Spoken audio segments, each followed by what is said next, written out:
আনিকা, আমাদের টেন্ডারশিপ পাস করতে তোকে যেতে হবে নয়ন গ্রুপ অফ কোম্পানিতে।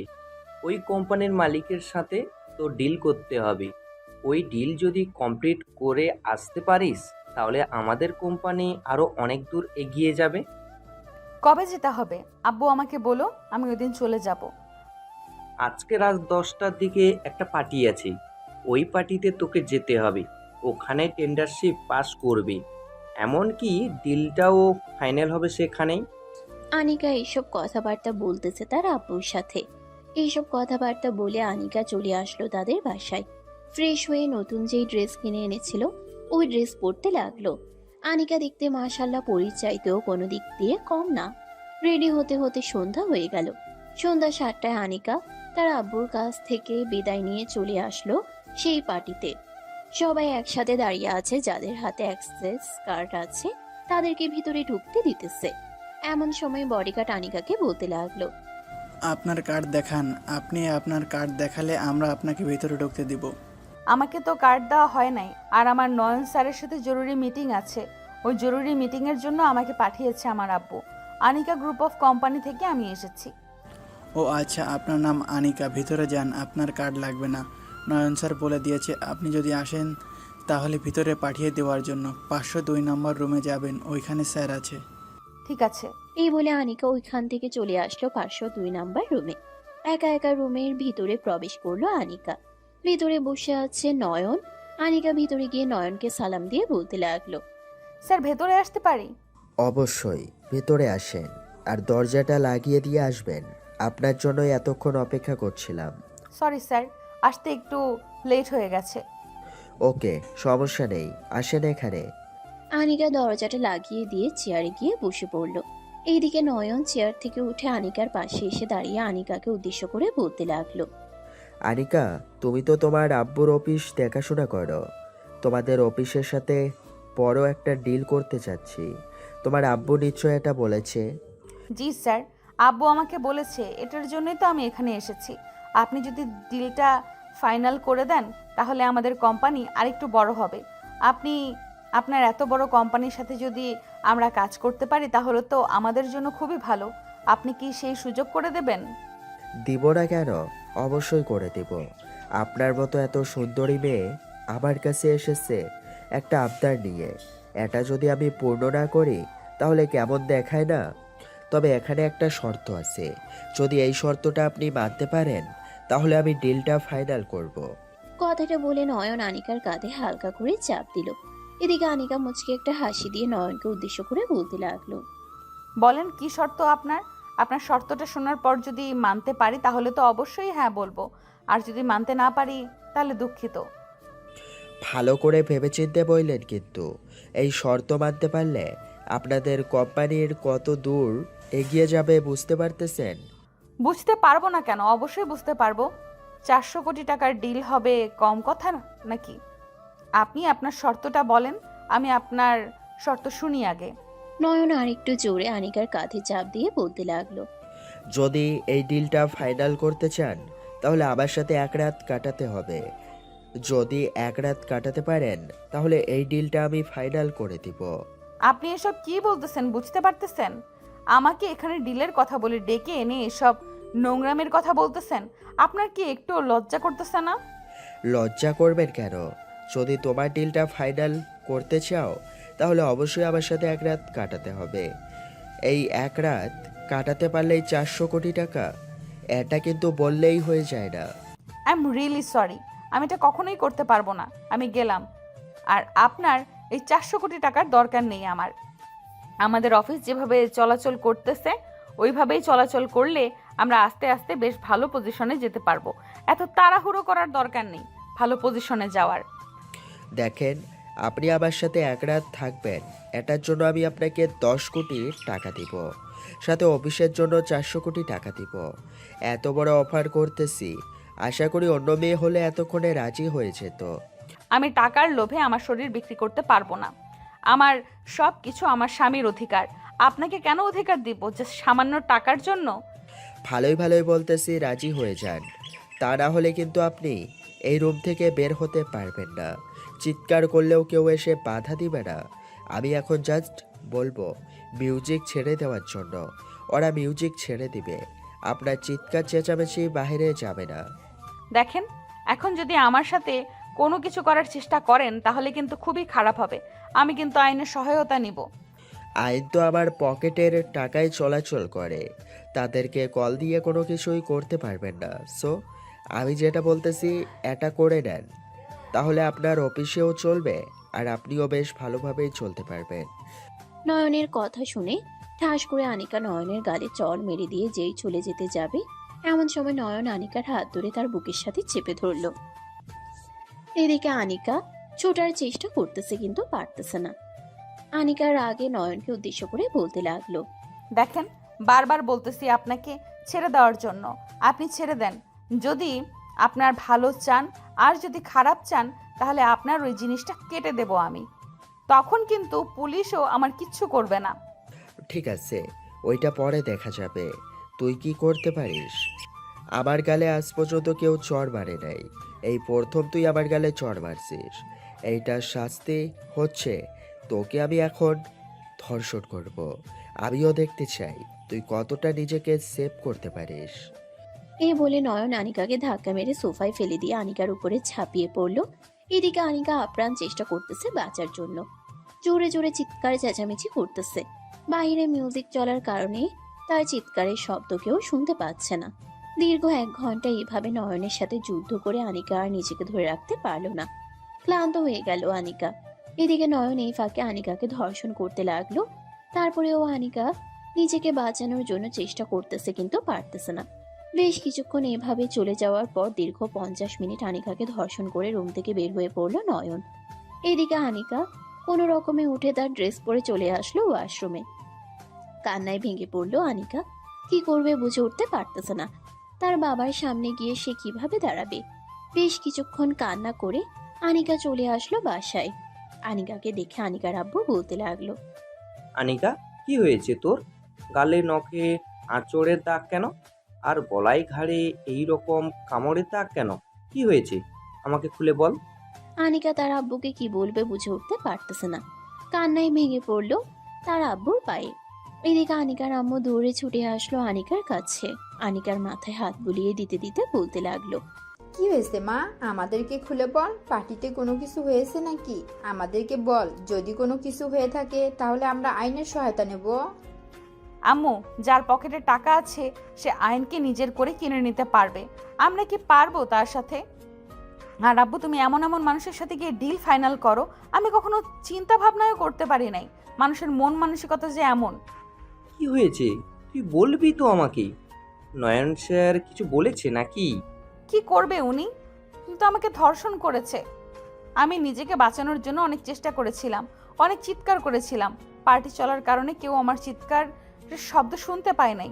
এই বলে আনিকা আরো জোরে জোরে কান্না করতে লাগলো। আনিকার কথা শুনে আনিকার আব্বু মাথায় হাত দিয়ে বসে পড়লো মাটিতে।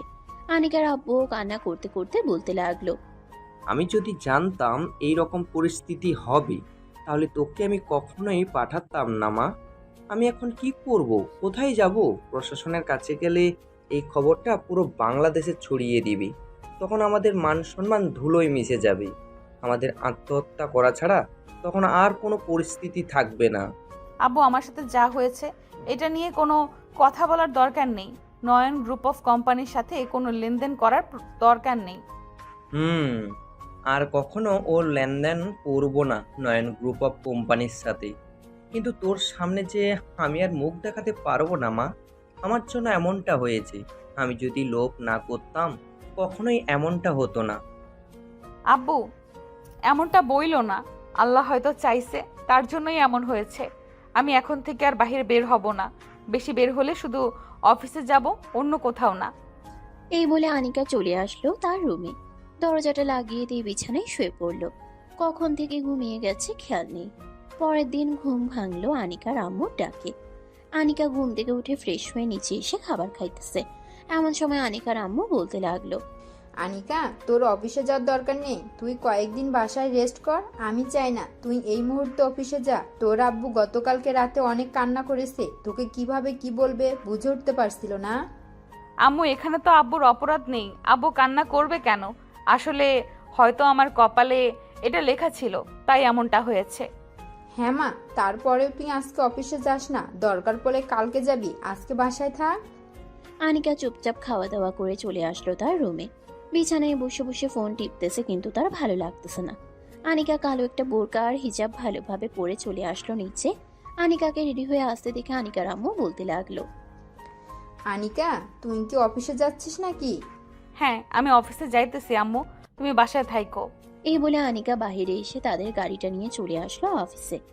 গাড়িটা অফিসের ভিতরে পার্কিং করে রেখে দাঁড়িয়ে আছে। এমন সময় আনিকা গাড়ি থেকে নেমে সোজা হেঁটে চলে যেতে যাবে, এমন সময় পিছন থেকে একজন কর্মী আনিকাকে ডাক দিয়ে বলতে লাগলো, আসসালামু আলাইকুম আনিকা ম্যাডাম, আমাদের তো অয়ন গ্রুপ অফ কোম্পানির সাথে ডিল করার কথা ছিল কালকে। ডিল কি ফাইনাল করেছেন ম্যাডাম?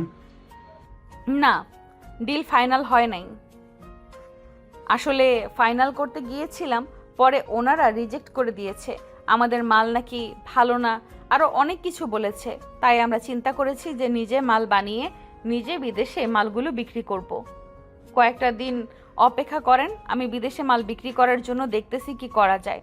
এই বলে আনিকা আর বেশি কথা না বলে চলে আসলো তার আব্বুর কেবিনে। আনিকাকে দেখে তার আব্বু বলতে লাগলো, কি রে আনিকা, তোকে না বললাম আজকে অফিসে আসার দরকার নেই, তারপরেও তুই কেন অফিসে আসলি?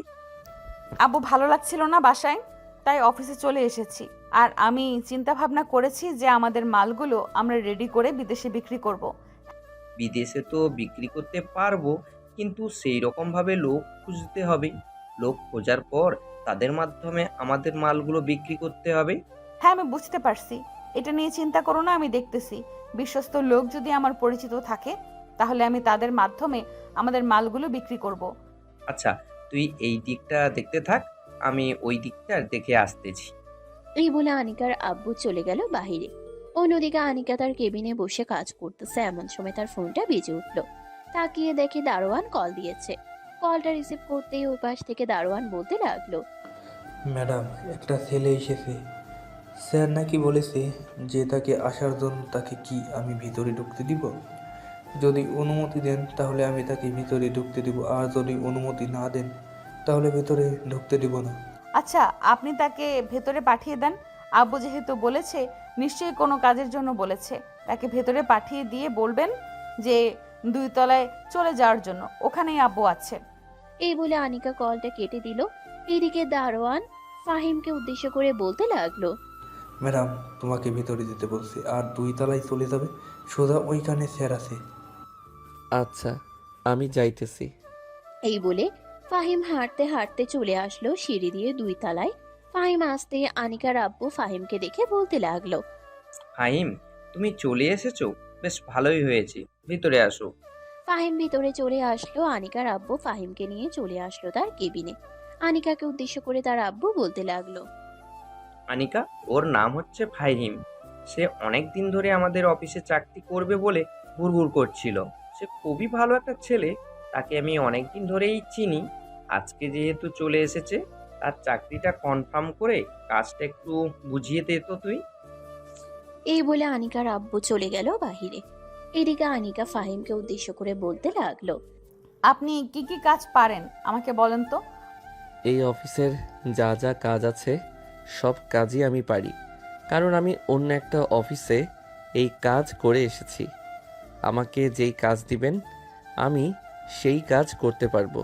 অন্য একটা অফিসে তুমি কি কাজ করেছো আর তাদের মালগুলো কিভাবে বাইরের দেশে বিক্রি করেছে তুমি বলতে পারবে? আমাদের অফিস থেকে মালগুলো কয়েকজন চায়নার বড় বড় কোম্পানি থেকে লোক এসে নিয়ে যায়। তাদের সাথে যোগাযোগ করতে চাইলে আপনি রবিবারে দেখা করতে পারবেন। রবিবার দুপুরে তারা প্রত্যেক দিন নাজিম ভাইয়ের হোটেলে খাবার খায় গিয়ে। আমি দেখা করব না। আমি যদি তোমার উপরে দায়িত্ব নেই তাদেরকে নিয়ে আসার, তাহলে তুমি তাদেরকে নিয়ে আসতে পারবে, যেহেতু তুমি তাদেরকে চেনো। তুমি বললে অবশ্যই ওরা আসতে পারে হয়তো। ঠিক আছে, আমি রবিবারে তাদেরকে নিয়ে আসব। আর তারা যেই মালগুলো নিবে ওই মালগুলো খুবই পরিষ্কার হতে হবে। তারা পরিষ্কার পছন্দ করে। আচ্ছা, সমস্যা নেই, মালগুলো সব সময় পরিষ্কার থাকবে, এটা নিয়ে একদম চিন্তা করবেন না। আপনি শুধু তাদেরকে নিয়ে আসেন। দরকার পড়লে আমরা আবার মালগুলো পরিষ্কার করে দেব। আচ্ছা, আমি তাদেরকে নিয়ে আসবো। আজকে তো শনিবার, কালকে তারা আসবে। কালকে তাদেরকে আমি গিয়ে নিয়ে আসবো। আজকে কি কাজ করতে হবে আমায় একটু বলেন। আপনি গিয়ে কাপড়গুলোর কোয়ালিটি চেক করে আসেন। যেহেতু তারা নিবে, সো আপনি বলতে পারবেন কাপড়গুলোর কোয়ালিটি কেমন হয়। আমাদের কাপড়গুলোর কোয়ালিটি ভালো নাকি খারাপ। যদি খারাপ হয় তাহলে আরও ভালো করার চেষ্টা করব। আচ্ছা, আমি দেখে আসতেছি। এই বলে ফাহিম চলে আসলো ওইখান থেকে মেশিনগুলোর কাছে। প্রত্যেকটা মেশিনের মালগুলো নিজের হাতে চেক করে দেখতেছে ভালো নাকি খারাপ। প্রত্যেকটা মেশিনের মাল চেক করার পর ফাহিম চলে আসলো আনিকার কাছে। আনিকাকে উদ্দেশ্য করে ফাহিম বলতে লাগলো, আপনাদের অফিসের মালগুলো খুবই ভালো। আপনারা চাইলেই তো বাইরের দেশে বিক্রি করতে পারেন। অন্য কোম্পানির কাছে বিক্রি করার চাইতে বাইরের দেশে যদি বিক্রি করেন তাহলে আরও বেশি লাভ হবে আপনাদের। সামান্য এই টাকা লাভে আপনি কিছুই করতে পারবেন না।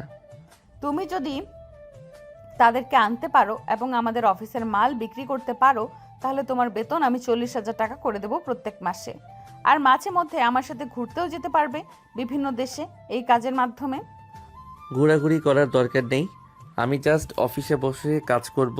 আপনি যেহেতু কোম্পানির মালিকের মেয়ে, সো আপনি ঘুরে ঘুরে দেখবেন কোন কোম্পানিগুলো কেমন মাল বিক্রি করতেছে। যেমন নয়ন গ্রুপ অফ কোম্পানি, তারা তাদের মালগুলো একদম নর্মাল নিয়ে আসে আর নর্মাল কাপড় তৈরি করে। তাদের মালগুলোর দাম অনেক কম। তাদের কোম্পানি তো কিছুদিন আগে প্রায় 500 কোটি টাকা লস খেয়েছে। ও আচ্ছা, এটা তুমি জানলে কি করে তাদের কোম্পানি যে লস খেয়েছে 500 কোটি টাকা? আর তুমি এতটা শিওর হয়ে কিভাবে বলতেছো? আমার এক বন্ধু তাদের কোম্পানিতে চাকরি করে। একটা দিন একটা বড় কোম্পানির গোডাউনে আগুন লেগে প্রায় 500 কোটি টাকার মাল পড়ে গেছে। তারা বলতেছে যে আরও বেশি হতে পারে। ও আচ্ছা, তুমি তোমার কাজ করো। অন্যান্য কোম্পানি কি করতেছে কি না করতেছে ওটা দেখার বিষয় না। তুমি আজ থেকে এই কোম্পানিতে চাকরি করবে, সো এই কোম্পানি কিভাবে উন্নত করা যায় সেটা নিয়ে চিন্তা ভাবনা করবে।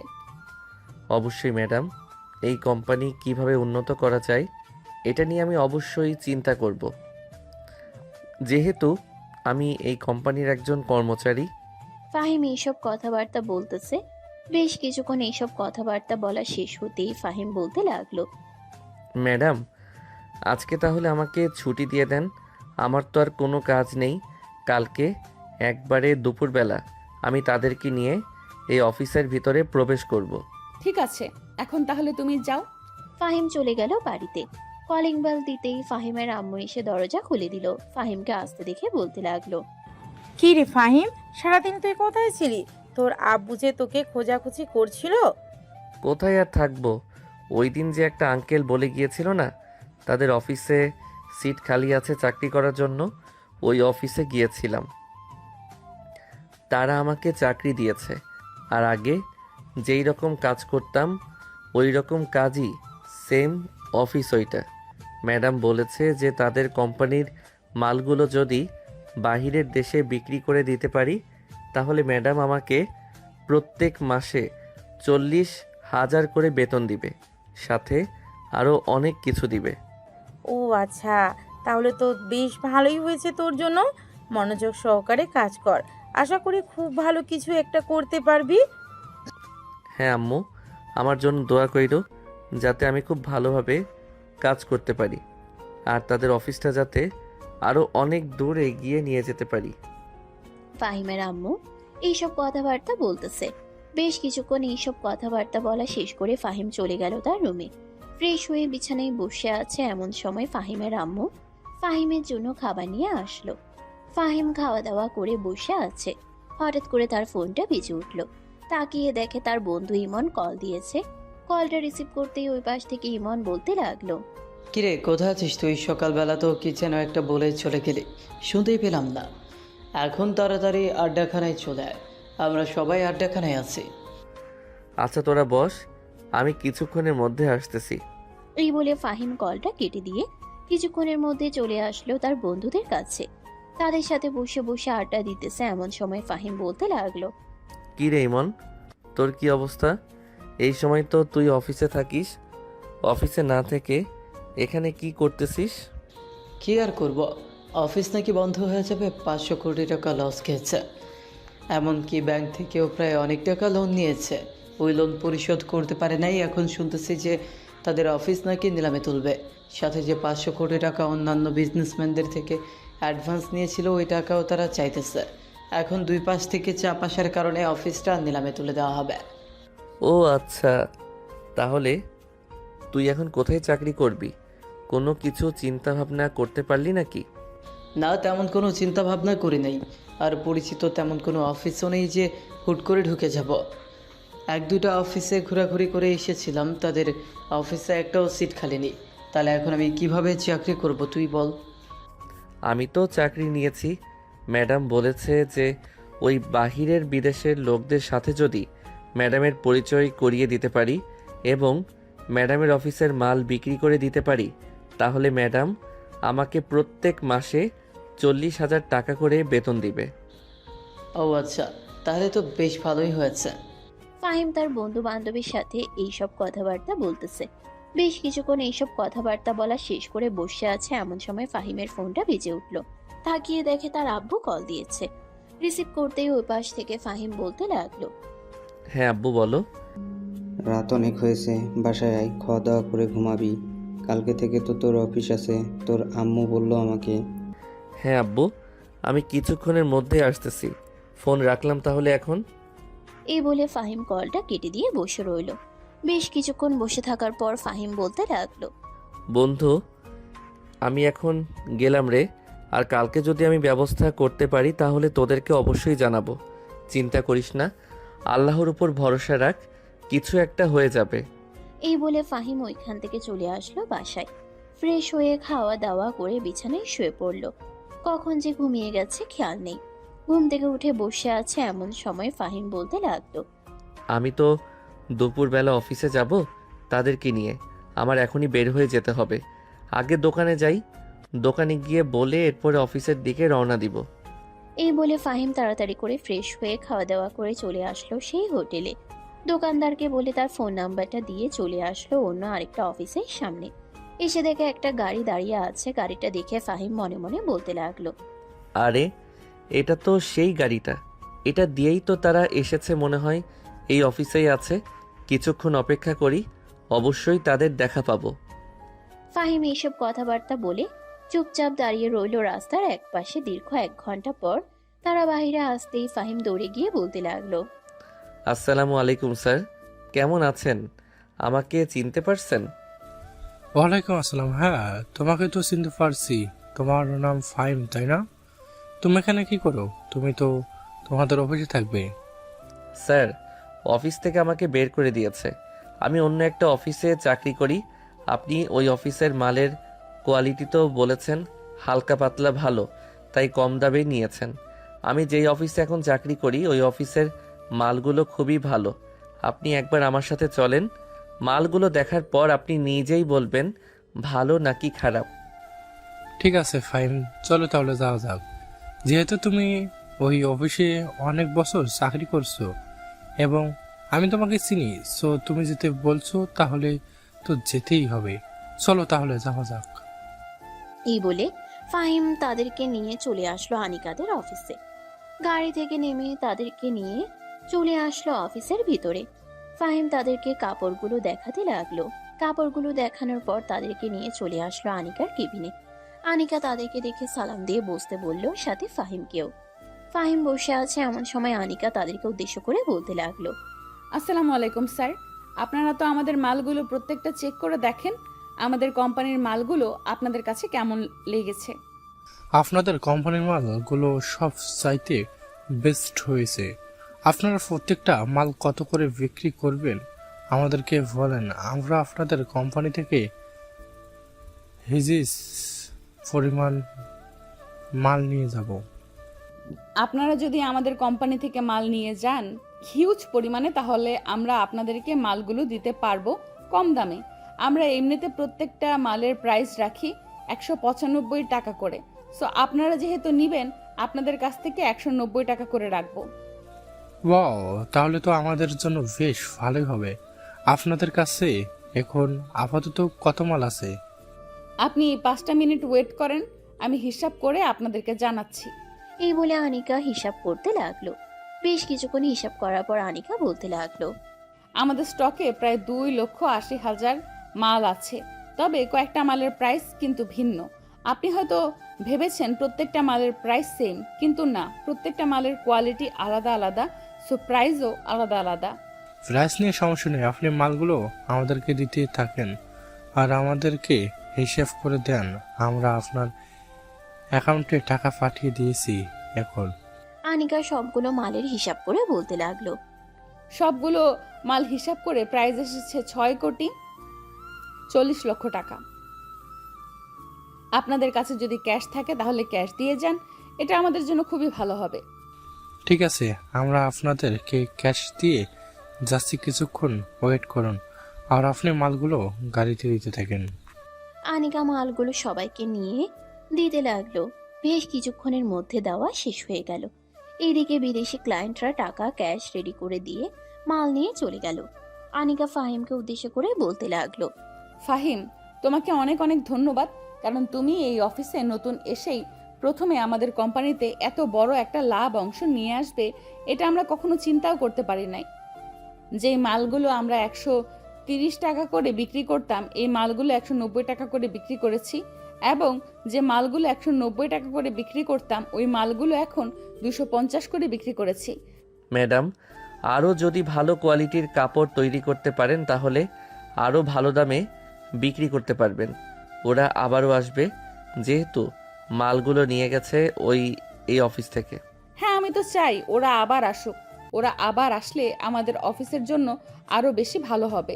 আনিকা এইসব কথাবার্তা বলতেছে। বেশ কিছুক্ষণ এইসব কথাবার্তা বলা শেষ করে বসে আছে। এমন সময় আনিকার আব্বু আসলো গোডাউনে। মাল দেখতে না পেয়ে আনিকাকে উদ্দেশ্য করে বলতে লাগলো, কি ব্যাপার আনিকা, গোডানে একটা মালও নেই কেন? সব মাল হঠাৎ করে কোথায় উধাও হয়ে গেছে? আব্বু, সব মাল বিক্রি করে দিয়েছি। এই সব কিছু হয়েছে একমাত্র ফাহিমের কারণে। ফাহিম যদি আমাদের অফিসে না আসতো তাহলে মাল বিক্রি করতে পারতাম না। তাও আবার এই মালগুলো বিদেশি ক্লায়েন্টের কাছে আরো ভালো দামে বিক্রি করেছি। 130 টাকার জায়গায় 190 টাকা বিক্রি করেছি। ও আচ্ছা, তাহলে তো বেশ ভালোই লাভ হয়েছে আমাদের। এখন আমাদের অফিসের জন্য মাল আনতে হবে। যেহেতু খুব ভালোভাবে মাল বিক্রি করা হয়েছে, আমাদের কোয়ালিটি আর একটু ভালো করতে হবে, তাহলে আরো বেশি দামে বিক্রি করা যাবে। হ্যাঁ আব্বু, আমি ওটাই চিন্তা ভাবনা করেছি। আমাদের মালগুলো যদি আরো ভালো মানের তৈরি করে তাহলে আরো বেশি টাকায় বিক্রি করতে পারবো। আনিকা এইসব কথাবার্তা বলতেছে তার আব্বুর সাথে। বেশ কিছুক্ষণ এইসব কথাবার্তা বলে আনিকা বসে আছে। এমন সময় আনিকার আব্বু বলতে লাগলো, আনিকা, ফাহিমকে শুধু মালগুলোর কোয়ালিটি দেখানোর জন্য রেখে দিই, আর তাকে 40,000-এর জায়গায় 50,000 টাকা দিবি প্রত্যেক মাসে। কারণ আশা করি তুই বুঝতেই পারছিস, সে যদি আমাদের অফিসে থাকে তাহলে আমাদের অফিসটা আরো ভালোভাবে চলাচল করবে। আর একটা নিউজ শুনেছিস? কিসের নিউজ আব্বু? নয়ন গ্রুপ অফ কোম্পানির 50 কোটি টাকার মাল পুড়ে গেছে। এখন ব্যাংক থেকেও তাকে ডাক দিয়েছে, সাথে যাদের কাছ থেকে টাকা নিয়েছিল তারাও টাকা চেয়েছে। এখন অফিস এবং অর্থ সম্পদ যা ছিল সব দিয়েও 50 কোটি টাকা হয় নাই। আদালত থেকে তাকে যাবজ্জীবন কারাদণ্ড দেওয়া হয়েছে। আলহামদুলিল্লাহ, আল্লাহ যেটা করে ভালোর জন্যই করে। আমার সাথে যেরকম করেছে এইটার বিচার করে দিয়েছে আল্লাহ। হ্যাঁ, আমিও দোয়া করি তাকে যাতে ফাঁসির আসামি করে মেরে ফেলে। কিন্তু একটা বিষয় জানিস, তোর তো এখন বয়স হয়ে গেছে। তোর জন্য যদি ভালো একটা ছেলে পাইতাম তাহলে বিয়ে দিয়ে দিতাম। আব্বু, আমি এখন বিয়ে করার প্রস্তুতিতে নেই। তুমি বুঝতেই পারছো আমার সাথে কি একটা ঘটনা ঘটে গেছে। আর যে আমাকে বিয়ে করবে সে তো সারা জীবন পস্তাবে আর বলবে যে আমি ধর্ষিতা মেয়ে। আমি এই ধর্ষিতা মেয়ে কথাটা শুনতে চাই না। যে আমাকে বিয়ে করবে তাকে আমি সব কিছু বলবো। সে যদি রাজি থাকে আমাকে বিয়ে করার জন্য তাহলে বিয়ে হবে। আর সে যদি টাকা পয়সার লোভ দেখে বিয়ে করে তাহলে তার সাথে কখনোই সংসার করা হবে না আমার। আচ্ছা, তুই চিন্তা করিস না। আমি যদি তোর জন্য ভালো একটা ছেলে খুঁজে আনি তাহলে তুই বিয়ে করবি তো? আর তোর সাথে যা যা হয়েছে তাকে যদি সব কিছু বলা হয়, সে যদি তোকে বিয়ে করতে চায় তাহলে তুই করবি না? আচ্ছা আগে আনো, এরপরে তার সাথে এইসব কথা বলা শেষ করে সে যদি মানে তাহলে বিয়ে করব, আর যদি না মানে তাহলে করব না। আচ্ছা, আমাকে কয়েকটা মাস সময় দে, এরপরে না হয় তোর জন্য ভালো একটা ছেলে খুঁজবো। এই বলে আনিকার আব্বু চলে আসলো সকল কর্মীদের কাছে। সবাইকে একসাথে ডেকে এনে আনিকার আব্বু বলতে লাগলো, তোমরা সবাই তো জানো আজকে আমাদের অফিস থেকে সকল মাল বিক্রি হয়ে গেছে একমাত্র ফাইমের কারণে। তোমরা সবাই ফাইমের কথা অনুযায়ী মালগুলো তৈরি করবে। প্রত্যেকটা মাল যাতে ভালো তৈরি হয়, খারাপ তৈরি হলে কিন্তু তারা রিপোর্ট করবে। আমরা চাই যে প্রত্যেকটা মাল ভালোভাবে তৈরি হোক। ভালোভাবে তৈরি হলে আমাদের জন্য বেশি ভালো হবে, আমরা খুব ভালো টাকায় বিক্রি করতে পারবো, এমনকি তোমাদেরও স্যালারি বাড়বে। স্যার, আপনি চিন্তা করবেন না, আমরা যতক্ষণ এই অফিসে আছি ততক্ষণ আপনার মালগুলো খুব ভালোভাবে তৈরি করব। আমরা চাই আপনি এই অফিসটা আরও অনেক দূর এগিয়ে নিয়ে যান, এমনকি আপনাদের অফিসটা আরও বড় হোক, আরও মানুষকে কাজে লাগাতে পারেন। কর্মচারীরা আনিকার আব্বুর সাথে এইসব কথাবার্তা বলতেছে। বেশ কিছুক্ষণ এইসব কথাবার্তা বলা শেষ করে সবাই যার যার কাজে চলে গেল। এদিকে আনিকার আব্বু ফাহিমকে ডেকে নিয়ে চলে আসলো আনিকার কেবিনে। আনিকাকে উদ্দেশ্য করে বলতে লাগলো, আনিকা, তুই আজকে রাতে ফাহিমকে নিয়ে রাতে রেস্টুরেন্টে খাবার খাবি।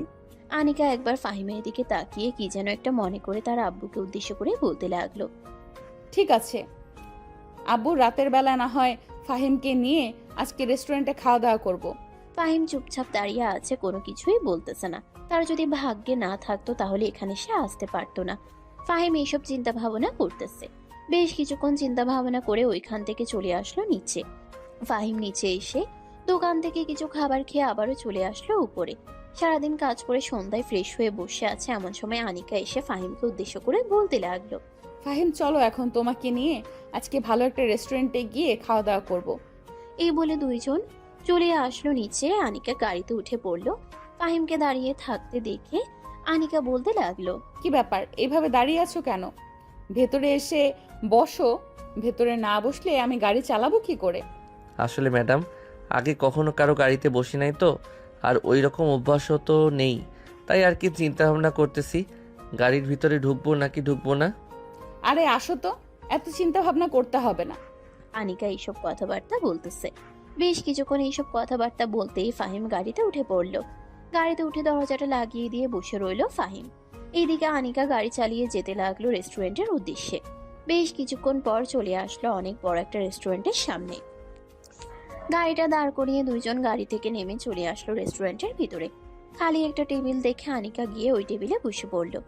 আনিকাকে বসে পড়তে দেখে ফাহিম তার সামনের চেয়ারে বসে পড়ল। চুপচাপ বসে আছে। বেশ কিছুক্ষণ পর ওয়েটার এসে আনিকার হাতে খাবারের মেনু কার্ড ধরিয়ে দিয়ে বলতে লাগলো, ম্যাডাম, কি খাবেন বলেন। আনিকা অনেকগুলো খাবার অর্ডার করলো।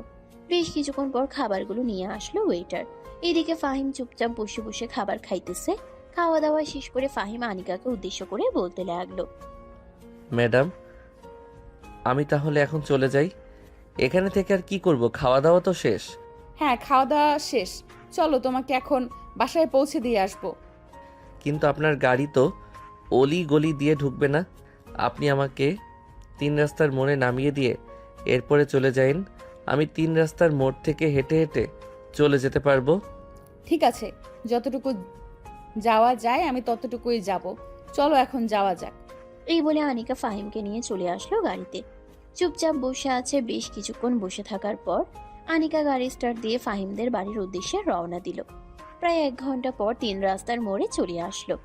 আনিকা গাড়ির সামনে নিয়ে যেতে যাবে, এমন সময় ফাহিম বলতে লাগলো, ম্যাডাম, গাড়ি ভিতরে ঢোকাতে পারবেন, কিন্তু ঘুরিয়ে নিয়ে আসতে পারবেন না। ভিতরে জায়গা খুবই কম, আমাকে এখানে নামিয়ে দেন। সামনে আমি হেঁটে হেঁটে চলে যেতে পারবো। এখান থেকে আমাদের বাসায় যাইতে 5 মিনিট সময় লাগে। ও আচ্ছা, যাও তাহলে, তুমি আর কালকে তাড়াতাড়ি অফিসে চলে এসো, তোমার সাথে জরুরি মিটিং করব। ঠিক আছে ম্যাডাম, আমি তাহলে এখন গেলাম। এই বলে ফাহিম গাড়ি থেকে নেমে কিছুটা দূরে এসে দাঁড়ালো। আনিকা গাড়িটা ঘুরিয়ে নিয়ে চলে যেতে লাগলো। এইদিকে ফাহিম গাড়ির দিকে যাইতেছে, এমন সময় পিছন থেকে ফাহিমের বন্ধু আজিজুল বলতে লাগলো, কিরে ফাহিম, তুই দেখলাম গাড়ি করে আসলি, এখন দেখলাম গাড়িটা চলে গেল। ব্যাপার কি, কিছুই তো বুঝতে পারলাম না। আর বলিস না, আজকে আমাদের অফিস থেকে সবগুলো মাল বিক্রি করে দিয়েছি। এটার জন্য বস আমাকে রেস্টুরেন্টে নিয়ে খাওয়া দাওয়া করিয়ে এনেছে। আমি বলেছিলাম রিক্সা দিয়ে চলে আসতে পারবো, কিন্তু বস আমাকে এসে নামিয়ে দিয়ে গেছে। ও আচ্ছা, তোর ভাগ্য খুবই ভালো রে, তোর মনের মতন একটা বস পেয়েছিস। মনের মতো মানে? আমি তো মনে করি যে এই রকম বস প্রত্যেকটা অফিসে থাকা প্রয়োজন। ওনার মতো মানুষই হয় না। প্রত্যেকটা কর্মচারীকে নিজের আপন বলে মনে করে তিনি। কাউকে কষ্ট দেয় না কোনো কাজের জন্য। যেটা পারবে না ওইটা বারবার শিখিয়ে দিবে, না পারলে শিখে নিতে বলবে, তারপরেও কষ্ট দেয় না। আমারও তো এরকম একটা বসের দরকার ছিল, কিন্তু ভাগ্য নেই তাই পেলাম না। যাই হোক, এখন বাসায় যা। হ্যাঁ, কালকে দেখা হবে। এই বলে ফাহিম চলে গেল বাসায়। কলিং বেল দিতেই তার আম্মু এসে দরজা খুলে দিল। ফাহিম বাড়ির ভিতরে প্রবেশ করে সোজা তার রুমে গিয়ে ফ্রেশ হয়ে চলে আসলো তার আম্মুর কাছে। ফাহিমকে আজকে হাসি খুশি দেখে ফাহিমের আম্মু বলতে লাগলো, কি রে ফাহিম, তোকে আজকে এত হাসি খুশি দেখাচ্ছে, এই হাসি খুশি দেখানোর কারণ কি? আম্মু জানো, আমি যেটা কখনো কল্পনাও করতে পারি নাই সেটা আজকে হয়েছে। কি হয়েছে সেটা তো বলবি। যদি না বলিস তাহলে বুঝবো কি করে যে কি হয়েছে? আম্মু, তেমন কিছুই হয় নাই। আজকে ম্যাডাম আমাকে নিয়ে রেস্টুরেন্টে খাইয়ে এনেছে। আমার অনেক দিনের ইচ্ছা ছিল অফিসের বসের সাথে রেস্টুরেন্টে বসে খাওয়া দাওয়া করব। আজকে আমার সেই ইচ্ছা পূর্ণ হয়ে গেছে। ও আচ্ছা, তাহলে তো আজকে আর বাড়িতে খাওয়া দাওয়া করবি না। রেস্টুরেন্ট থেকে কি কি খেয়ে এসেছিস আর কিসের জন্য খাইয়েছে তোকে, এটা আগে বল। আসলে আমি স্যারকে বলেছিলাম যে আমি তাদের অফিসের সকল মাল বিক্রি করে দিব বাইরের দেশের ক্লায়েন্টের কাছে। সো আজকে বিক্রি করে দিয়েছি। এই খুশিতে স্যার আমাকে রেস্টুরেন্টে নিয়ে খাইয়েছে। ও আচ্ছা, এই ব্যাপার। তো এখন কি করবি? গিয়ে ঘুমিয়ে থাক। এইখানে তো আর কোনো কাজ নেই। সারাদিন অফিসে কাজ করে বাসায় ফিরিস, শরীর তো ক্লান্ত থাকে তোর। হ্যাঁ আম্মু, শরীর তো ক্লান্ত থাকবেই যেহেতু কাজ করি। এই বলে ফাহিম চলে আসলো তার রুমে। বিছানায় শুয়ে পড়তেই কখন যে ঘুমের দেশে পাড়ি জমিয়েছে খেয়াল নেই। পরের দিন ঘুম থেকে উঠে ফাহিম বসে আছে, এমন সময় ফাহিমের আম্মু ফাহিমের রুমের ভিতরে প্রবেশ করলো। ফাহিমকে উদ্দেশ্য করে বলতে লাগলো, কিরে ফাহিম, এইখানে বসে আছিস কেন? আজকে অফিসে যাবি না নাকি? হ্যাঁ আম্মু, আজকে অফিসে যাব। এইমাত্র ঘুম থেকে উঠলাম, এখন ফ্রেশ হওয়ার জন্য যাব। তুমি গিয়ে খাবার রেডি করো। ফাহিমের আম্মু চলে গেল ফাহিমের জন্য খাবার রেডি করতে। এদিকে ফাহিম ফ্রেশ হয়ে রেডি হয়ে চলে আসলো খাবার টেবিলে। খাওয়া দাওয়া করে কিছুক্ষণ বিশ্রাম নিয়ে ওইখান থেকে চলে আসলো অফিসে। ঘুরে ঘুরে সবার কাজগুলো দেখতেছে। একটা মেশিন খালি থাকার কারণে ফাহিম বসে পড়লো। দুপুর অবধি কাজ করে ফাহিম উঠে যেই চলে যেতে যাবে, এমন সময় আনিকা বলতে লাগলো, ফাহিম, আজকে তুমি মেশিন চালিয়েছো, তোমাকে না অন্য কাজ দিলাম, তুমি মেশিন চালাবে কেন? ম্যাডাম, ওই মেশিন যে লোক চালাইতো ওই লোক আজকে আসে নাই, এটার জন্য আর কি আমি চালিয়েছি মেশিনটা। ও আচ্ছা, বেশ ভালো করেছো। এখন তাহলে তুমি কিছুক্ষণ রেস্ট করো, আর না হয় বাহির থেকে একটু ঘোরাঘুরি করে আসো। এই বলে আনিকা চলে গেল তার কেবিনে। অন্যদিকে আনিকার আব্বু চুপচাপ কেবিনের ভিতরে বসে আছে। এমন সময় ফাহিমের কথা মনে পড়ে গেল আনিকার আব্বুর। আনিকার আব্বু আনিকাকে উদ্দেশ্য করে বলতে লাগলো, আনিকা, গতকাল তুই তো বলেছিস আমার পছন্দ করার ছেলেকে বিয়ে করবি। আমি যদি ফাহিমকে পছন্দ করে থাকি তাহলে কি তুই ফাহিমকে বিয়ে করবি? আনিকা তার আব্বুর মুখে এই কথা শুনে কি বলবে বুঝে উঠতে পারতেছে না। বেশ কিছুক্ষণ চুপ থাকার পর আনিকা তার আব্বুকে উদ্দেশ্য করে বলতে লাগলো, আব্বু, ফাহিম খুব ভালো ছেলে। তার সাথে এই 2টা দিন মিশে যতটুকু বুঝলাম, আমি তাকে ঠকাতে চাই না। আর সে যদি এসব জানতে পারে তাহলে কখনোই বিয়ে করবে না আমাকে। তুই এটা নিয়ে চিন্তা করতেছিস কেন? ফাহিম যদি রাজি হয় বিয়ে করতে তাহলে তো তোর কোনো সমস্যা নেই। হ্যাঁ, আমার কোনো সমস্যা নেই, কিন্তু আমি তার কাছে অপরাধী হয়ে থাকবো সারা জীবন। অপরাধী হয়ে থাকতে হবে না, বিয়ের পর সবকিছু ঠিক হয়ে যাবে। এখন এই সব নিয়ে চিন্তা করিস না। আমি দেখি আর 1-2টা মাস যাক, এরপরে ফাহিমকে বিষয়টা খুলে বলবো। আশা করি ফাহিম বিষয়টা বুঝতে পারবে। ঠিক আছে, তুমি আগে বলে দেখো, সে যদি রাজি হয় তাহলে আমিও রাজি হব। তবে একটা কথা, এটা বলে দিবে তোমার টাকা পয়সার লোভ যাতে না করে। আমি জানি সে টাকা পয়সার লোভ করবে না, তারপরও তোমাকে জানিয়ে দিলাম। আনিকার আব্বু এইসব কথাবার্তা বলতেছে। বেশ কিছুক্ষণ এইসব কথাবার্তা বলার পর আনিকা বলতে লাগলো, আব্বু, আমার ভালো লাগছে না, আমি আজকে বাসায় চলে যাই। তুমি কাজ শেষ করে এরপরে না হয় বাসায় আসবে, আর ফাহিমকে বলবে হিসাব করে খাতায় লিখে রাখার জন্য আজকে কতটুকু মাল তৈরি হয়েছে। ঠিক আছে, আমি না হয় বলে দিব ফাহিম হিসাব করে খাতায় লিখে রাখবে, চিন্তা করিস না। আনিকা চলে গেল বাসায়। এদিকে আনিকার আব্বু চলে আসলো ফাহিমের কাছে। ফাহিমকে উদ্দেশ্য করে আনিকার আব্বু বলতে লাগলো, ফাহিম, আজকে যতগুলো প্রোডাকশন হয়েছে ততগুলো প্রোডাকশন খাতায় লিখে রাখো। আমিও বাসায় চলে যাইতেছি। আনিকা তো আরও কিছুক্ষণ আগে বাসায় চলে গেছে, তোমার উপরে সব কিছু দিয়ে গেলাম, দেখে রাখো কিন্তু। ঠিক আছে স্যার, আপনি চিন্তা করবেন না, আমি দেখে রাখবো, আপনি নিশ্চিন্তে যেতে পারেন। আনিকার আব্বু চলে গেল বাড়িতে। এদিকে ফাহিম সন্ধ্যা পর্যন্ত কাজ করে যতগুলো প্রোডাকশন হয়েছে সবগুলো প্রোডাকশন লিখে চলে গেল। রাতে খাবার টেবিলে বসে আছে আনিকা। এমন সময় তার আম্মু বলতে লাগলো, আনিকা, তোর মামা কল দিয়েছিল, জিজ্ঞেস করতেছে তোর বিয়ে ঠিক করেছি কিনা। আমি বলেছি যে তোর বিয়ে এখনো ঠিক করি নাই, ঠিক করব। তোর মামা বলতেছে যে তার নাকি পরিচিত একটা ছেলে আছে, খুবই ভালো, তার সাথে তোর বিয়ে ঠিক করার কথাবার্তা বলতেছে। তুই যদি অনুমতি দিস তাহলে আমি তাদেরকে বলবো আসার জন্য। তুমি তাদেরকে মানা করে দাও, বলো যে ছেলে পছন্দ হয়ে গেছে, আনিকার খুব তাড়াতাড়ি বিয়ে দেওয়া হবে তাদের। মানে ছেলে আবার কোথায় থেকে পছন্দ হলো তোমার? কথা আগামাতা তো আমি কিছুই বুঝতে পারতেছি না, একটু বুঝিয়ে বলবে? আনিকার আব্বু আনিকার আম্মুকে পুরো বিষয়টা বুঝিয়ে বলল। পুরো বিষয়টা বোঝার পর আনিকার আম্মু খাওয়া দাওয়া শেষ করে আনিকার মামাকে কল দিয়ে বলে দিল যে এখানে ছেলে পছন্দ আছে। অন্যদিকে আনিকা খাওয়া দাওয়া শেষ করে রুমে এসে বিছানায় শুয়ে আছে। এমন সময় আনিকা মনে মনে বলতে লাগলো, ফাহিমের সাথে যদি আমার বিয়ে ঠিক করে তাহলে কি ফাহিমকে আমি পুরোপুরি আপন করে নিতে পারবো, নাকি আগের কথা চিন্তা ভাবনা করে নিজের জীবনটা একা একা কাটিয়ে ফেলবো? আনিকা এইসব চিন্তা ভাবনা করতেছে। বেশ কিছুক্ষণ এইসব চিন্তা ভাবনা করতে করতে কখন যে ঘুমের দিশে পাড়ি জমিয়েছে খেয়াল নেই। পরের দিন সকালে ঘুম থেকে উঠে আনিকা বসে আছে। এমন সময় আনিকার আম্মু বলতে লাগলো, আনিকা, আজকে কি অফিসে যাবি নাকি? হ্যাঁ আম্মু, আজকে তো অফিসে যাব। কেন, কোনো কিছুর দরকার আছে নাকি?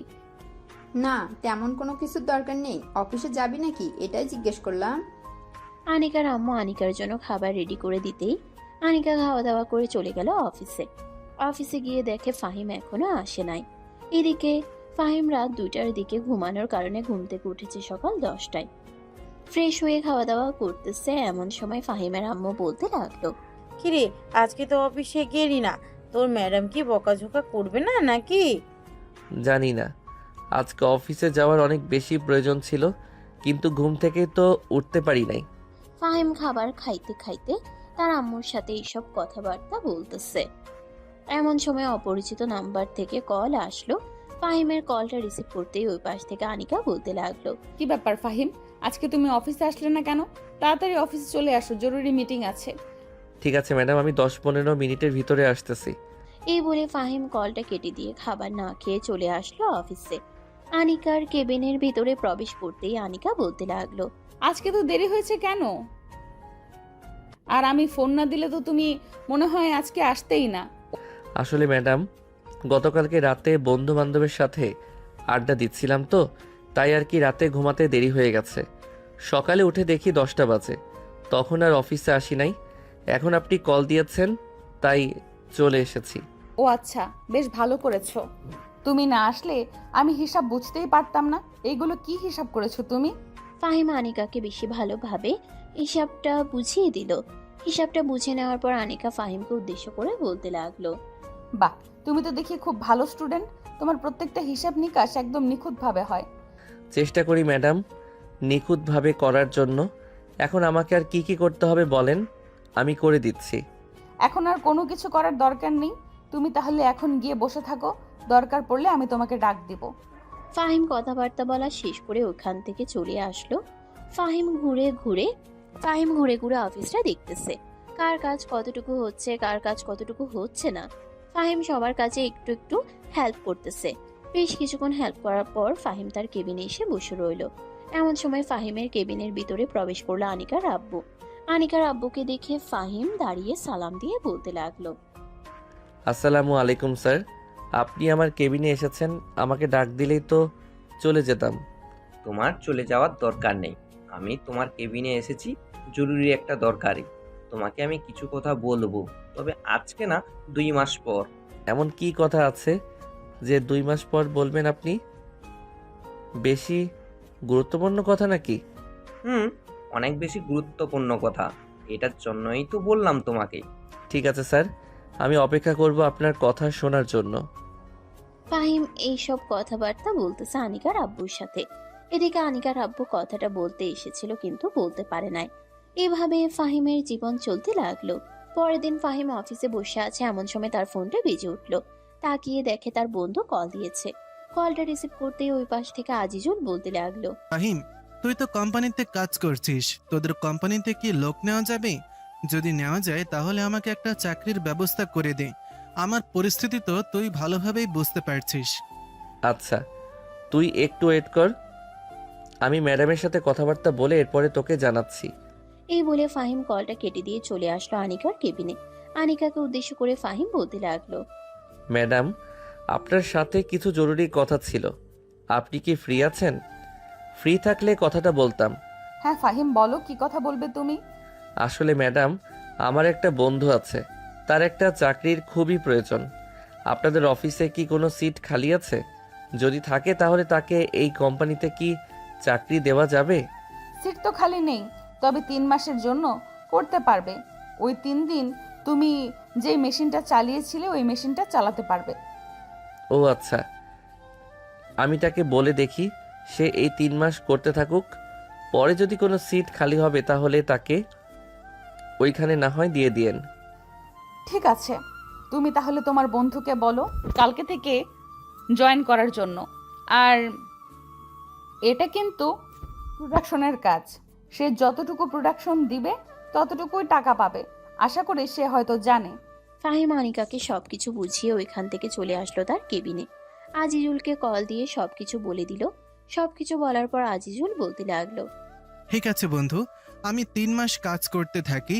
যদি ওই কোম্পানিতে সিট খালি না হয় তাহলে অন্য একটা ব্যবস্থা করে অন্য কোনো কোম্পানিতে চলে যাব। আচ্ছা, কাল থেকে তাহলে জয়েন করিস তুই। ঠিকানা তো জানিস, আমাকে আর বলে দিতে হবে না। আজিজুল ফাহিমের সাথে আরো কিছুক্ষণ কথা বলে কলটা কেটে দিল। এদিকে আনিকা তার কেবিনে বসে ফাহিমের কথা চিন্তা ভাবনা করতেছে। এমন সময় তার কেবিনের ভিতরে প্রবেশ করলো তার আব্বু। আনিকাকে আনমনে কি যেন চিন্তা ভাবনা করতে দেখে আনিকার আব্বু বলতে লাগলো, আনিকা, তুই এক কাজ করিস, কয়েকটা দিন পর ফাহিমকে নিয়ে দূরে কোথাও গিয়ে একটা ভালো নিরিবিলি জায়গায় তাকে বিষয়টা খুলে বলিস, পরে দেখিস সে কি বলে। ঠিক আছে আব্বু, তুমি চিন্তা করো না, আমি দেখি কয়েকদিন পর তাকে নিয়ে ঘুরতে যেতে পারি। আচ্ছা, তুই তাহলে ঘোরাঘুরি করে আয়। আনিকা তার আব্বুর সাথে আরো কিছুক্ষণ কথাবার্তা বলে চলে আসলো ফাহিমের কেবিনে। ফাহিমকে উদ্দেশ্য করে আনিকা বলতে লাগলো, ফাহিম চলো আজকে কোথাও থেকে ঘুরোঘুরি করে আসি, এই দিকটা আব্বু সামলে নেবে। আমাকে নিয়ে ঘুরতে যাবেন? আপনার আব্বু আপনাকে কিছু বলবে না নাকি? আর আমি তো এই অফিসের সাধারণ মাত্র একজন কর্মচারী, আর আপনি কি না আমাকে নিয়ে ঘুরতে যাবেন? কর্মচারী হয়েছে তো কি হয়েছে, আমি তোমাকে যেহেতু যেতে বলেছি তাহলে তুমি যাবে, আর আব্বু তোমাকে কখনোই কিছু বলবে না। চলো এখন যাওয়া যাক। এই বলে আনিকা ফাহিমকে নিয়ে চলে আসলো নিচে। ফাহিমকে উদ্দেশ্য করে আনিকা বলতে লাগলো, ফাহিম কি খাবে, কিছু এনে দেবো নাকি তোমাকে খাওয়ার জন্য? আরে না ম্যাডাম, কিছু আনার দরকার নেই, আর আমি বাহিরের জিনিস তেমন বেশি খাই না। ও আচ্ছা। এই বলে আনিকা চুপচাপ গাড়ি চালিয়ে চলে আসলো পার্কে। বেশ কিছুক্ষণ বসে থেকে আনিকা ফাহিমকে উদ্দেশ্য করে বলতে লাগলো, ফাহিম জায়গাটা কেমন? বলতে গেলে একদম অসাধারণ। আমি সবসময় এই রকম জায়গা পছন্দ করি। বলতে গেলে এক কথায় এই রকম নিরিবিলি জায়গা আমার খুবই ভালো লাগে।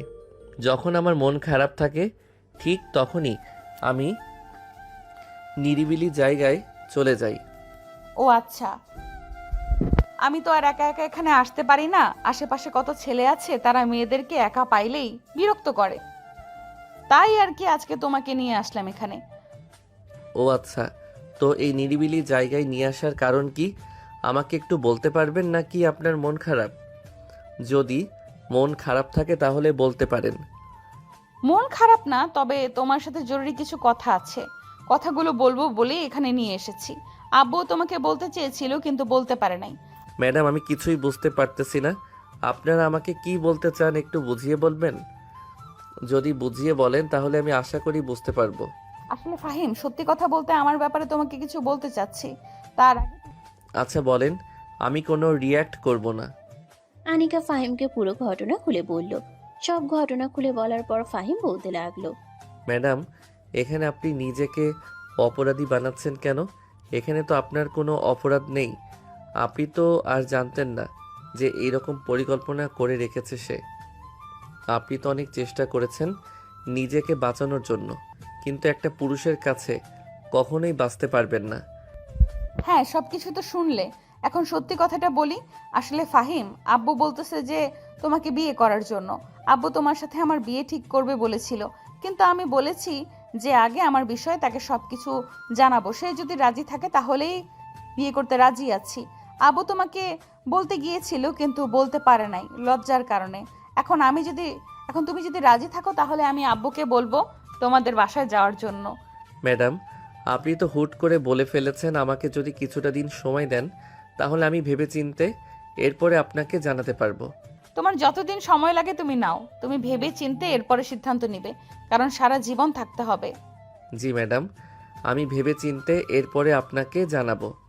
ফাহিম চুপচাপ বসে রইল। অন্যদিকে আনিকা ফাহিমের মুখের দিকে তাকিয়ে দেখে ফাহিম খুব গভীরভাবে চিন্তা করতেছে। আনিকা আর ফাহিমকে বাধা না দিয়ে চলে আসলো গাড়িতে। অন্যদিকে ফাহিমও চলে আসলো গাড়িতে। আনিকাকে উদ্দেশ্য করে বলতে লাগলো। ম্যাডাম চলেন তাহলে এখন যাওয়া যাক। আনিকা চুপচাপ গাড়িটা ঘুরিয়ে নিয়ে চলে আসলো অফিসের সামনে। সন্ধ্যায় ফাহিম আনিকার কাছ থেকে বিদায় নিয়ে চলে আসলো বাসায়। খাওয়া দাওয়া করে চলে আসলো তার বন্ধুদের কাছে। সবাই একসাথে বসে আড্ডা দিতেছে। এমন সময় ফাহিম সবাইকে উদ্দেশ্য করে কিছু বলতে যাবে, কিন্তু বলল না। রাত 1টায় বাসায় ফিরতেই ফাহিমের আম্মু ফাহিমকে উদ্দেশ্য করে বলতে লাগলো। কিরে ফাহিম, তোর কি কোনো সমস্যা হয়েছে নাকি? সমস্যা হবে কেন? আমি আমার বন্ধুদের সাথে আড্ডা দিচ্ছিলাম, তার জন্য আর কি দেরি হয়ে গেছে বাসায় ফিরতে। ও আচ্ছা, যা গিয়ে ঘুমা, কালও তো আবার অফিসে যাবি। আমি না হয় সকাল সকাল তোকে ডেকে দিব। ঠিক আছে আম্মু, সকাল সকাল না হয় আমাকে ডেকে দিও। আমি এখন গেলাম। এই বলে ফাহিম যেই চলে যেতে যাবে, এমন সময় পিছনে ফিরে ফাহিম তার আম্মুকে উদ্দেশ্য করে বলতে লাগলো। আম্মু, তুমি একটু আমার রুমে আসতে পারবে? তোমার সাথে আমার কিছু কথা ছিল। কথাগুলো যদি না বলি তাহলে আমার মনের ভিতরটা আনচান আনচান করবে। আচ্ছা চল, তুই কি বলবি তোর কথাটা শুনিনি। এই বলে ফাহিমের আম্মু ফাহিমের সাথে চলে আসলো ফাহিমের রুমে। ফাহিম তার মায়ের কোলে মাথা রেখে বলতে লাগলো। আম্মু, আমাদের অফিসের ম্যাডাম আমাকে বিয়ে করতে চাইতেছে। আসলে তার আব্বু আমাকে অনেক আগে থেকেই পছন্দ করত, কিন্তু আমি জানতাম না যে ম্যাডামের জন্য পছন্দ করে রেখেছে আমাকে। পছন্দ করেছে তো ভালো কথা, তার মেয়েকে বিয়ে করতে যেহেতু বলতেছে তাহলে করবি, সমস্যা কি? আমরা তো আর তাদের বাড়ি থেকে কোনো কিছু নিয়ে আসবো না। তা তো নিয়ে আসবো না, কিন্তু একটা সমস্যা হয়েছে। সমস্যাটা হচ্ছে কি আম্মু, ওই মেয়েটা ধর্ষণের শিকার হয়েছে। আমি তোমাকে পুরো ঘটনা খুলে বলতেছি, তাহলে তুমি বুঝতে পারবে। সব কিছু বোঝার পর না হয় তুমি উত্তর দিও কি করলে ভালো হবে। ফাহিম তার আম্মুকে পুরো ঘটনা খুলে বলার পর ফাহিমের আম্মু প্রায় 2-3 মিনিট চুপ থেকে ফাহিমকে উদ্দেশ্য করে বলতে লাগলো। এটা তো আর সে নিজের ইচ্ছাতে করে নাই। যদি নিজের ইচ্ছাতে করতো তাহলে না হয় তোকে মানা করতাম, কিন্তু সে পরিস্থিতির শিকার হয়েছে। তুই বিয়ে করে তাকে নতুন জীবন দে, দেখবি তোরা খুবই সুখী হবি। যে মেয়ে অন্যের সুখের কথা চিন্তা করে এই কথা বলে দিতে পারে, তাই আমিও মনে করি যে তোরা সুখী হবি। তার মানে তুমি বলতে চাইতেছো তাকে আমি বিয়ে করে এই বাড়িতে নিয়ে আসি? হ্যাঁ, আমি বলতে চাইতেছি যে তুই তাকে বিয়ে করে এই বাড়িতে নিয়ে আয়। এই বাড়িতে নিয়ে এসে তাকে নতুন একটা জীবন দে। বিয়ের পর এই রকম কথাবার্তা আর কখনোই বলবি না। আচ্ছা, আমি না হয় আরও কয়েকটা দিন চিন্তা ভাবনা করে নেই, এরপরে না হয় বিয়ের কথা চিন্তা ভাবনা করা যাবে। ঠিক আছে, তুই না হয় আরও কয়েকটা দিন চিন্তা ভাবনা কর, আমি আমার পক্ষ থেকে বলে দিয়েছি। ফাহিমের আম্মু চলে গেল। বেশ কিছুক্ষণ পর ফাহিম ঘুমের দেশে পাড়ি জমালো। পরের দিন সকালে ঘুম থেকে উঠে খাওয়া দাওয়া করে আজিজুলের সাথে চলে আসলো অফিসে। অন্যদিকে আনিকা তার কেবিনে বসে ফাহিমের দিকে তাকিয়ে আছে। এদিকে ফাহিম বসে বসে চিন্তা ভাবনা করতেছে কি বলবে। বেশ কিছুক্ষণ চিন্তা ভাবনা করার পর ফাহিম চলে আসলো আনিকার কেবিনে। আনিকাকে উদ্দেশ্য করে বলতে লাগলো, ম্যাডাম, বিদেশি ক্লায়েন্টদের সাথে কথা বলেছেন নাকি? আমাদের স্টকে তো মাল আবার রেডি হয়ে আছে, আপনি ফোন দিয়ে বলে দিলেই তারা চলে আসবে। হ্যাঁ, আমি তাদেরকে বলে দিয়েছি, তারা সামনের সপ্তাহে আসবে। সামনের সপ্তাহে আসলে তারপর একসাথে সবগুলো মাল বিক্রি করে দিব। ও আচ্ছা, তাহলে মালগুলো রেডি হতে থাকুক, আমি কিছুক্ষণ ঘোরাঘুরি করে আসি সবার কাছ থেকে। ফাহিম যেই চলে যেতে যাবে এমন সময় পিছন থেকে আনিকা বলতে লাগলো, ফাহিম, কালকের কথাটা নিয়ে কি তুমি চিন্তা ভাবনা করেছো? আমি তো আপনার কাছে কয়েকটা দিন সময় চেয়েছি, আমাকে কয়েকটা দিন সময় দেন, আমি অবশ্যই জানাবো আপনাকে। এই বলে ফাহিম ওইখান থেকে উঠে চলে আসলো নিচে, সবার সাথে কথাবার্তা বলতেছে। অন্যদিকে আনিকা মনে মনে বলতে লাগলো, মনে হয় না ফাহিম রাজি হবে। যাই হোক, কপালে যেটা আছে সেটাই হবে। আনিকা এইসব চিন্তা ভাবনা করতেছে। দেখতে দেখতে সন্ধ্যা হয়ে আসলো। সন্ধ্যায় ফাহিম তার বন্ধুকে নিয়ে চলে আসলো 3 রাস্তার মোড়ে। বেশ কিছুক্ষণ আড্ডা দিয়ে ফাহিম যেতে লাগলো তার বাড়ির দিকে। এমন সময় তার ফোনটা বেজে উঠলো। তাকিয়ে দেখে আনিকা কল দিয়েছে। কলটা রিসিভ করতেই ওই পাশ থেকে আনিকা বলতে লাগলো, কি করো ফাহিম? বাসায় এখনো পৌঁছাও নাই? আশেপাশে রিক্সার শব্দ হচ্ছে। না ম্যাডাম, এখনো পৌঁছাই নাই, আর 1 বা 2 মিনিটের মধ্যে পৌঁছে যাব। ফাহিম আনিকার সাথে কথাবার্তা বলতে বলতে চলে আসলো বাসায়। বাড়ির সামনে এসে কলটা কেটে দিল ফাহিম। কলটা কাটার পর বাড়ির ভিতরে প্রবেশ করে সোজা তার রুমে এসে ফ্রেশ হয়ে বসে আছে। এমন সময় ফাহিমের আম্মু আর ফাহিমের আব্বু ফাহিমের রুমে আসলো। ফাহিমকে উদ্দেশ্য করে তার আব্বু বলতে লাগলো, ফাহিম, তোর আম্মু গতকালকে রাতে সব কিছু বলেছে আমাকে। আমিও চিন্তা ভাবনা করে দেখলাম, মেয়েটার জীবন যদি আবার নতুনভাবে তুলে দেওয়া হয় তাহলে বেশ সুখে থাকবি তোরা। আব্বু, আমিও চিন্তা ভাবনা করেছি যে কালকে গিয়ে ম্যাডামকে বলে দিব যে আমি তাকে বিয়ে করতে চাই। পরে ওনারা যদি আমাদের বাসায় আসতে চায় তাহলে বলবো যে পরের দিন আসার জন্য। ঠিক আছে, কালকে গিয়ে তুই না হয় তোর সিদ্ধান্ত জানিয়ে দিস। এখন তাহলে খাওয়া দাওয়া করে নে এসে। ফাহিম তার আব্বু আম্মুর সাথে খাওয়া দাওয়া করে নিল। খাওয়া দাওয়া শেষ করে বসে আছে। এমন সময় ফাহিমের আব্বু বলতে লাগলো, ফাহিম, যা গিয়ে ঘুমিয়ে পড়। এমনিতেই সারাদিন অফিসে খাটাখাটনি করে বাড়িতে আসিস, শরীর ক্লান্ত হয়ে থাকে। গিয়ে ঘুমালে বেশি ভালো হবে, শরীর আর ক্লান্ত থাকবে না। ফাহিম চলে আসলো তার রুমে। বিছানায় শুয়ে পড়তেই কখন যে ঘুমের দেশে পাড়ি জমিয়েছে খেয়াল নেই। পরের দিন সকালে ঘুম ভাঙতেই ফাহিম ফ্রেশ হয়ে নিচে এসে হালকা পাতলা খাওয়া দাওয়া করে চলে আসলো বাহিরে। এসে দেখে আজিজুল দাঁড়িয়ে আছে। আজিজুলকে দাঁড়িয়ে থাকতে দেখে ফাহিম বলতে লাগলো, কি রে, তুই এত তাড়াতাড়ি চলে এসেছিস?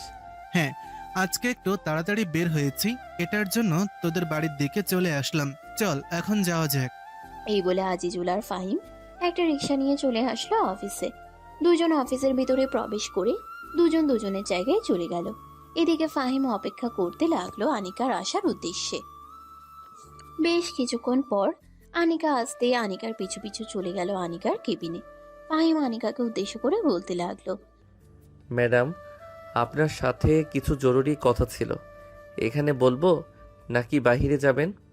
হ্যাঁ, আমি জানি তুমি কি বলবে। তুমি নিশ্চয়ই না করে দিবে, তাই না? এটা আমি অনেক আগে থেকেই চিন্তা ভাবনা করে রেখেছি যে তুমি মানা করে দেবে। না ম্যাডাম, আমি মানা করব না, আমি আপনাকে বিয়ে করতে রাজি আছি। আমি আমার আব্বু আম্মুর সাথে বিষয়টা শেয়ার করেছি, তারাও বলেছে আপনাকে বিয়ে করতে। আবার চিন্তা ভাবনা করেন না, আপনাদের এইসব সম্পত্তি দেখে আমি আপনাকে বিয়ে করতেছি। আমার যতটুকু ইনকাম আমি ততটুকু ইনকাম দিয়ে চলাচল করব, তাও আবার আপনাকে নিয়ে। আপনাদের বাড়ি থেকে কোনো কিছুই নিব না। ফাহিমের কথা শুনে আনিকা চেয়ার থেকে উঠে এসে ফাহিমকে জড়িয়ে ধরলো। এদিকে আনিকার আব্বু কেবিনের ভিতর প্রবেশ করে দুইজনের এইরকম অবস্থা দেখে ভিতরে আর প্রবেশ না করে চলে আসলো অন্য কাজে। আনিকা ফাহিমকে জড়িয়ে ধরে কান্না করে বলতে লাগলো, আমি কখনো চিন্তা ভাবনা করতে পারি নাই যে তুমি রাজি হবে। এই সব কিছু শুনে আল্লাহর কাছে লাখ লাখ শুক্রিয়া জানাই, যাতে আমাদেরকে খুব ভালো রাখে। আনিকার এইসব কথাবার্তা বলতেছে ফাহিমকে। বেশ কিছুক্ষণ পর ফাহিম আনিকাকে ছেড়ে দিয়ে বলতে লাগলো, আপনি চাইলে আমাদের বাসায় যেতে পারেন কালকে আপনার আব্বু আম্মুকে নিয়ে। আপনার আব্বু আমাদের বাড়ি চিনে। ঠিক আছে, তুমি যাও, আমি কালকে তোমাদের বাড়িতে চলে যাব আব্বু আম্মুকে নিয়ে। আর কালকে গিয়ে বিয়ে করব। আমি আর দেরি করতে চাই না, দেরি করলেই তোমাকে হারিয়ে ফেলবো। আরে না, আমাকে হারাবেন না। যাই হোক, এখন আমি কাজে যাই। আপনার আব্বু হয়তো এসেছে, আমি কেবিনে থাকার কারণে হয়তো ভিতরে আসতে পারতেছে না। এই বলে ফাহিম চলে আসলো বাহিরে। বেশ কিছুক্ষণ পর আনিকার আব্বু আনিকার কেবিনের ভিতর প্রবেশ করতেই আনিকা তার আব্বুকে জড়িয়ে ধরে বলতে লাগলো, আব্বু, তুমি সবসময় আমার জন্য বেস্ট জিনিসটা সিলেক্ট করেছো, ঠিক তেমনি ফাহিমকেও তুমি সিলেক্ট করেছো। ফাহিম আমাকে বিয়ে করতে রাজি হয়েছে। আলহামদুলিল্লাহ, তুই খুশি হয়েছিস তো ফাহিম যে তোকে বিয়ে করবে? হ্যাঁ আব্বু, আমি অনেক খুশি হয়েছি। আমার মতো খুশি আর কেউ হয় নাই। কালকে তাহলে তাদের বাসায় যাব, বড় করে অনুষ্ঠান করে বিয়ে করবি নাকি এমনিতেই বিয়ে করে ফেলবি অনুষ্ঠান ছাড়া? আমি ফাহিমকে বলে দিয়েছি যে এমনিতেই বিয়ে করব, কোনো অনুষ্ঠানের দরকার নেই। ঠিক আছে, তাহলে কালকে যাই, এরপরে না হয় বিয়ের ব্যাপারে কথাবার্তা বলে সন্ধ্যায় বিয়েটা ফাইনাল করে ফেলবো। তোর খুশি দেখলেই আমি শান্তি হই রে মা। ফাহিমের একদম লোভ নেই, এটা আমি আগে থেকেই জানি। সে কখনো কোনো কিছু চাইবে না আমাদের কাছে। হ্যাঁ আব্বু, ফাহিম আমাকে বলেছে যে আমাদের কাছে কখনো কিছু চাইবে না, তার যতটুকু ইনকাম আছে ততটুকু ইনকাম দিয়ে চলাচল করবে। তবে চিন্তা ভাবনা করেছি যে তার ইনকামটা আর একটু বাড়িয়ে দেব। যেহেতু আমি বিয়ের পর আর অফিসে আসবো না, তুমি আর ফাহিম অফিসটা দেখে শুনে রাখো। তুই না আসলেও ফাহিম একা একা অফিসটা দেখতে পারবে, আর আমি আসি বা না আসি ফাহিমের উপরে নির্ভর করবে সব কিছু। আশা করি ফাহিম সব কিছু দেখবে। এইসব কথাবার্তা বলতেছে দুইজন। দেখতে দেখতে সন্ধ্যা হয়ে আসলো। সন্ধ্যায় আনিকা তার আব্বুকে নিয়ে চলে আসলো বাসায়। কলিং বেল দিতে আনিকার আম্মু এসে দরজা খুলে দিল। দুইজন বাড়ির ভিতরে প্রবেশ করে ফ্রেশ হয়ে এসে খাবার টেবিলে বসে সব কথা শেয়ার করলো। অন্যদিকে ফাহিমও বাড়িতে এসে তার আব্বু আম্মুকে জানিয়ে দিল তারা কালকে আসবে। ফাহিম খাওয়া দাওয়া করে রুমে এসে বিছানায় শুয়ে আছে। এমন সময় আনিকা কল দিল। কলটা রিসিভ করতেই ওই পাশ থেকে আনিকা বলতে লাগলো, কি করো ফাহিম, ঘুমিয়ে গেছো নাকি? না, এখনো ঘুমাই নাই, ঘুমাবো। তুমি তো কালকে আসবেই, আর কালকে রাত থেকেই তোমার সাথে আমার থাকা হবে। হ্যাঁ, কালকে রাতে আমি তোমার বুকে ঘুমাবো। আমাকে অনেক আদর করে ঘুম পাড়াতে হবে। পারবে না আদর করে ঘুম পাড়াতে? পারবো না কেন? অবশ্যই পারবো। এখন তাহলে ঘুমাও, আমার খুব ক্লান্ত লাগতেছে, আজকে অনেক কাজ করেছি। আচ্ছা তাহলে ঘুমাও, কালকে দেখা হচ্ছে। এই বলে আনিকা কলটা কেটে দিয়ে ঘুমের দিশে পাড়ি জমালো। পরের দিন ফাহিম ঘুম থেকে উঠে চলে আসলো বাজারে। অনেক বাজার সদাই করে বাড়িতে নিয়ে আসতেই ফাহিমের আম্মু রান্না বসিয়ে দিল। সকাল 10টায় আনিকার আব্বু আম্মু চলে আসলো ফাহিমদের বাসায়। ফাহিম আনিকাকে নিয়ে তার রুমে এসে কথাবার্তা বলতেছে। অন্যদিকে আনিকার আব্বু ফাহিমের আব্বুর সাথে কথাবার্তা বলতেছে। বেশ কিছুক্ষণ কথাবার্তা বলে তারা দুইজন চা খেতে লাগলো। এদিকে আনিকা ফাহিমকে জড়িয়ে ধরে শুয়ে আছে। বেশ কিছুক্ষণ শুয়ে থাকার পর আনিকা বলতে লাগলো, ফাহিম, আজকে রাতে কিন্তু আমাকে অনেক আদর করতে হবে, যাতে আমি আগের সব স্মৃতি ভুলে যাই। এখন যাতে তোমাকে নিয়ে কল্পনা করি আর অন্য কোনো কিছু যাতে আমার মাথায় না আসে। ঠিক আছে, তুমি একদম চিন্তা করো না, আজকে রাতেই সব কিছু করবো। দুইজন এইসব নিয়ে কথা বলতে লাগলো। দেখতে দেখতে কখন যে সন্ধ্যা হয়ে গেছে খেয়াল নেই। সন্ধ্যায় ফাহিমের আব্বু আর আনিকার আব্বু গিয়ে কাজে নিয়ে আসলো। কাজী সাহেব দুজনের বিয়েটা পড়িয়ে দিয়ে চলে গেলেন। রাতে খাওয়া দাওয়া শেষ করে আনিকার আব্বু আনিকার আম্মুকে নিয়ে চলে আসলো তাদের বাসায়। অন্যদিকে আনিকা ফাহিমকে নিয়ে চলে আসলো রুমে। দুইজন বিছানায় বসে আছে। এমন সময় আনিকা ফাহিমকে উদ্দেশ্য করে বলতে লাগলো, ফাহিম, কাল সকালে কি বলেছিলাম মনে আছে? আজকে কিন্তু আমাকে পরিপূর্ণ আদর করতে হবে। আমি তোমার আদর পেয়ে যাতে সব কিছু ভুলে যাই। হ্যাঁ, তুমি রেডি হও, আমিও রেডি হচ্ছি তোমাকে আদর করার জন্য। এই বলে আনিকা একটা শাড়ি পরে এসে ফাহিমের সামনে দাঁড়াতেই ফাহিম আনিকাকে জড়িয়ে ধরে খাটে শুয়ে দিল আর বলতে লাগলো, এখন তাহলে আদর করলাম তোমাকে, চিৎকার করবে না কিন্তু। এই বলে ফাহিম আনিকাকে আদর করতে লাগলো। আনিকাকে আদর করতেছে আর আনিকার চোখ দিয়ে টপ টপ করে পানি পড়তেছে। এটা কষ্টের পানি না, এটা হচ্ছে সুখের পানি। সবাই তাদের দুজনের জন্য দোয়া করবেন যাতে তারা দুজন একে অপরকে সারা জীবন ভালোবাসতে পারে। আর আনিকা যাতে তার আগের সব স্মৃতি ভুলে যেতে পারে। আজকের গল্পটা তাহলে এখানেই সমাপ্ত করলাম। সবাই ভালো থাকবেন, সুস্থ থাকবেন। ধন্যবাদ। সমাপ্ত।